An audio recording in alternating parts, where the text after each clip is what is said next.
I had a friend who, former NFL player, he realized that we were having Nate Burleson on. He goes, "You got to ask Nate about buying fake jewelry." And I go, "Wait, Nate bought fake jewelry?" Yeah, he goes, "Yeah, he spent money in his first contract, and I think he bought a car, maybe bought his parents something, and but he bought fake jewelry because he thought, well, nobody would know that you had fake jewelry because, hey, you're a pro and you're making some good money here.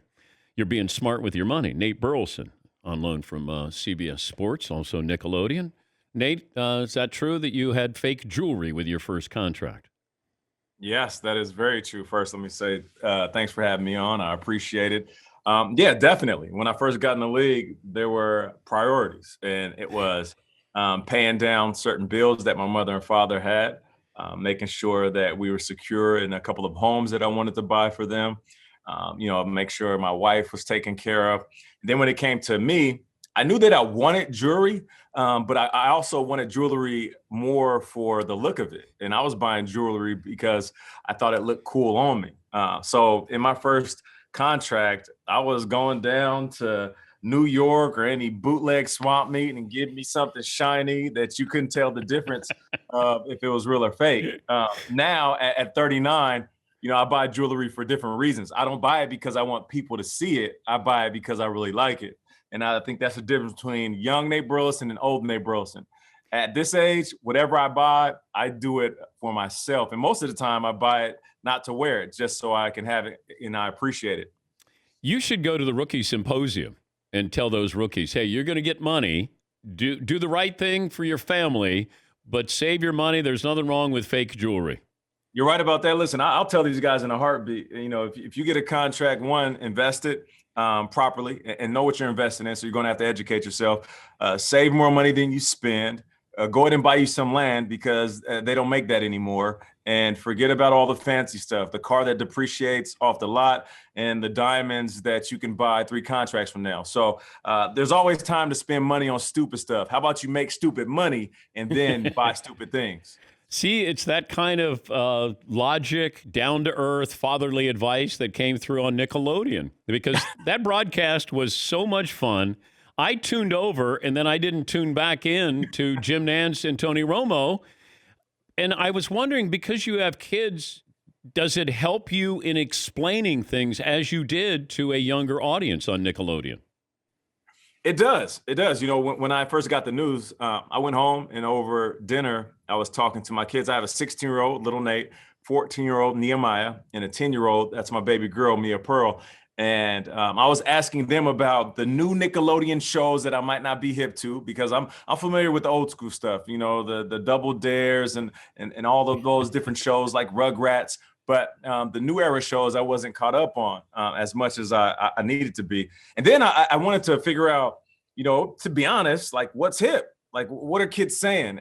There's going to be moments where I'm the older guy. I know that. That's my specific role in this broadcast. But I don't want to be too far out the loop where it seems like I'm trying hard. So I just wanted to make things relatable. And I didn't want to talk down to a group of young fans that are smart enough to understand what I'm saying. This wasn't football for dummies. This was just football for a larger demographic, and I wanted to talk to the 5-year-old and also the 50-year-old. I wanted to bring up how Mitchell Trubisky was benched during the season and then compare that to being grounded. And I'm pretty sure everybody at home was like, oh, that makes sense. And then what was great about Noah Eagle, who is a chip off the old block, as soon as we started talking about Mitchell Trubisky and them not letting him throw the ball in the game, he says, Nate, he might be off restriction, but I don't think Nagy, quote unquote, his parents are letting him leave the yard. And I thought that was great. It's like, yeah, they need to let him leave the yard. Let him throw the ball downfield. That's the only way they can get back in this game. So a lot of the stuff that I was able to do and explain, it landed. But also Cole Kmet, the tight end, he threw the ball, and you talked about emotions and dealing with your emotions there and got the best of him. You said, use your words. Yeah. It was like every parent, every teacher, every guardian, every older person that has given me a quote or some type of cliche, I used it, and it was all fitting in the moment. And it was the perfect broadcast for me. I was born in the 80s, raised in the 90s, influenced by the 2000s. So a lot of who I am, it comes out naturally. A guy that can weave in music and movies and pop culture and all the little things that make me unique, while explaining that on a daily basis. I just got done with a 3-hour show, and dropping a pop culture reference isn't my way of staying relevant. It's my way of communicating, which made this broadcast for Nickelodeon special. He's Nate Burleson. I think you spent 11 years in the NFL. Does that sound right? Yeah. Yep. He's one of the hosts, NFL Network's Good Morning Football, which airs Monday through Friday, starting at 7 a.m. Eastern. Also part of the Nickelodeon broadcast with the Bears and the Saints. A couple of NFL items here to talk about. If you were the GM of the Texans, what would you do with Deshaun Watson? You got to keep him. You can't let a guy like that leave your facility. Don't work out some type of trade and get draft picks or trade for another QB. There's a lot going on right now, and emotions are high. One, I felt like, when Deshaun Watson signed this long-term deal, he was probably thinking to himself, I'm going to be the QB that is involved in every decision moving forward. And now it's okay for him to think that. Is it a necessity for a quarterback to be involved in decision-making? No. And to be honest, in most situations, it isn't the case. But if you trade away DeAndre Hopkins and you know that the face of the franchise was J.J. Watt and is now Deshaun Watson, J.J. Watt will soon be done in a few years. You have to make sure that you make your quarterback happy. And look at what he had to deal with this year. With the injuries, DeAndre Hopkins being gone, Will Fuller being suspended because of PEDs, I believe it was. And he still was just spectacular. And in every game, fighting to the fourth quarter. So you want to keep that type of talent around. Bring in somebody like Eric Bieniemy. I don't know what it is about Eric Bieniemy not landing a head coaching job, but if you can bring in a guy that can mimic that Kansas City Chiefs offense with a quarterback like Deshaun Watson, they'll be in good shape. I was surprised that they let Deshaun in on the process or told him he'd be involved in it. That's where I think they made a mistake. Because we've seen franchises that have Hall of Fame quarterbacks who are not involved in the process. Sure. If you're going to bring him in, then listen to what he has to say or don't ask him. And I thought that that's where they made a mistake. But this is a messed up organization to begin with. When you think they're bringing in a GM that the quarterback doesn't want, now who's their coach going to be? You're not going to hire the guy that he probably wants in there. And I don't think J.J. Watt is there next year. They used to be a formidable defensive team. I don't know. I look around, if I'm Deshaun Watson, I go, I don't want to be around here. I love Houston, but I don't love playing for the Texans. Yeah, and it's unfortunate because J.J. Watt at one point this season said the same thing. There were rumors that he wanted to be gone. Deshaun Watson, obviously, he's a little bit upset and more likely just exhausted with everything that's going on. But, here's the thing. Now, when I came in, whatever happened in the front office, players didn't know about. There was a distinct disconnect, and we were okay with it. That's just how it goes, right? We're here to play football. You cut us the check. We'll go do what we need to do to win games. We hope that you guys do everything when it comes to scouting, the draft, free agency, and you help add to our team. Nowadays, because guys are getting plucked from so many different areas, some guys are more novice than others, and I'm talking about front office staff, coaches. They're always looking for the new face, the young face.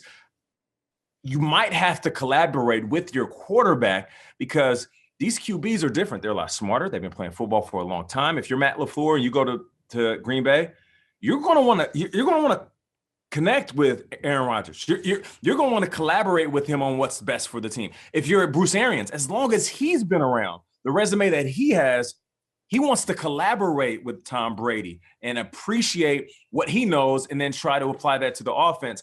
I do feel like there's a new wave coming of GMs and coaches that are looking at these quarterbacks saying, all right, how much do you want to be involved? Because if you do want to be involved in the process, then we will allow you to, because I got to be honest with you, and you know this, it's just like TV.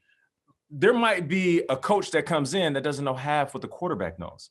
There might be a producer that joins your staff, and as much as you can appreciate where they came from or where they are plucked from, they don't know half as much as you know. So at that point, what do?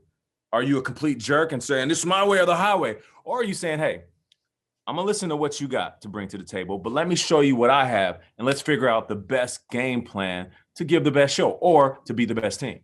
What's it like to play in a game where you don't have confidence in your quarterback? Like, you may like him, but he's not good. It's the worst. It's the worst because, I remember being in a huddle and our quarterback got hit, and we're sitting in there. And at this point, we knew that it was going to be tough for us to gain some momentum because our QB had the whites of his eyes showing. He wasn't making eye contact with us. And as he's trying to get this play out, he's like, the slot right. And once he gets nervous, he did this like nervous cough of clearing his throat. Instead of getting in a huddle and looking at us, dust himself off, saying, all right, hey, listen. All right, we just took a shot. We good, man. Don't worry about it. I know it's 2nd and 15. Who cares? You good? You good? I'm good. Let's go. Here we go. Slot right. 989 on 1. That's cool. That's what we want. But when you have a QB that looks defeated, his body language is bad, and he can't even make eye contact with you, and the season has been going down all year long, you're in that huddle defeated as well. Because you can get to the line of scrimmage and do everything that you're paid to do. I'm going to get off the ball. Quick release move. All right, I'm stacking on top. I'm going to make a move at the top. I'm wide open. Here I am. And then you're looking and you know coming out of that break, your QB is either scrambling for his life or he's on the ground. But you got to keep your head up. And, the way that I was brought in, you don't show up in that locker room telling everybody how bad the QB is or how you need to have more confidence or how better plays need to be called. I don't know. I come from an era where you zip it up and you don't complain. We get paid to deal with the BS. So I love how every guy who's going to mimic a wide receiver coming off the line of scrimmage does that little little. If that's all like it took, really, Nate, yeah. I could have been all pro. If just that little shake. Just that little shake there. I don't even have to get up, and I can do that shake there. One more item. It kind of looks like you're constipated when you do it. I just read off an article in USA Today, a column, talking about the 5 things to be concerned about with Devonta Smith in the NFL. Can you believe there's 5 things that we should be concerned about with Devonta Smith going into the NFL? Really? Yeah. I am shocked that somebody would write an article like, are these a legitimate 5 things? Are these on the field 5 things? Yeah. It's like, yeah. So there's durability. Oh my gosh. 6'1", 175. Well, who cares? Okay, you don't care about that. Listen, I'm watching this game, and I'm watching this game with my son, who is about 6'2", and he's a $150, soaking wet. He's a sophomore in Jersey, and he's quite the talented wide receiver. And we're looking at this guy in very, very similar frame. And I was blown away. I kept saying, I said, man, if Trevor Lawrence wasn't the number 1 overall pick, this dude would go number 1 overall, like as a wide receiver. And my son's like, for real? You think he's that good? And I'm like, yeah, no, he's damn near unstoppable. And why is it? It's a combination of a lot of things. He's fast. He has really good hands, great placement with his hands when there's traffic. 2, he's a tremendous route runner, and that's rare. There's a lot of guys that will last 6-7 years in this league, and they only can run 3 routes. And if you pay attention to some of your favorite players, you'll notice, like, damn, they are pretty much one-trick ponies. And on top of that, they use him in multiple ways. Now, he's going to have to go to a system where you can move him around a little bit, but the variety in which they use him, outside, inside, put him in motion. They literally ran the same play back-to-back and scored on back-to-back plays. They just flipped it and ran it opposite ways. So he can do it all, and that's why he's going to be good. I was sitting back saying, man, if I'm the Jets, they're sitting at number 2. I mean, why not? Why not get you a pure number 1 wide receiver? Because with how he played and what he was able to do on that field in that stage in the first half and the Heisman Trophy and the 20-plus touchdowns, this is a dude that's going to come in right now. Some of these rookies are going to take some time. You look at Henry Ruggs, a little up and down. Jerry Jeudy with the Broncos, struggling to catch the ball. There's certain guys where you're like, all right, it's going to take you a little bit of time to catch your rhythm and really start to gain confidence. It's not the case with D. Smith. This dude is going to. But here's some of the other ones. Can he be a Batman or is he a Robin? Now, these were 5 things brought up by an NFL writer in USA Today. Can he be a Batman or a Robin? Explosiveness came up. Can he be the same kind of explosive player in the NFL? And so he became Batman this year. Everybody knew he was going to get the ball because Waddle got hurt. The explosiveness, there is still that gear that he has, as you know. He gets to top-end speed as quick, as fast as anybody that I've seen, except for maybe Tyreek Hill. So I don't know, like, where's the question mark on explosiveness? Don't be fooled by the long legs and the easy stride. My nickname in high school was Cadillac, and I used to get offended by it. And one of my coaches said, "No, it's not. It's not because you're long and slow. You may think a Cadillac is long and slow. What we're saying is you're smooth and you got speed, and you can pick it up at any time, and you're effortless in and out of your brakes." And I embraced that nickname once I got to college.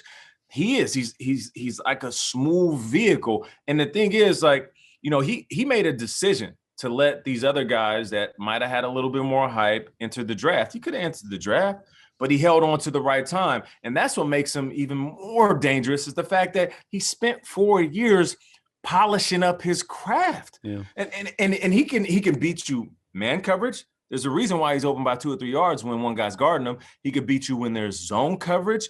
And as far as durability, Stephon Diggs is about 6 foot. I mean, he might be about $185, maybe $190. I'm not sure. But Stephon Diggs isn't the biggest receiver in the world, but he's the best receiver in all of football this year. So now if you're saying, well, I don't know if he has the strength and he looks a little slight. Okay, so if he's done this in 4 years working out of Alabama, which I know Alabama's a beast, they prepare like pros.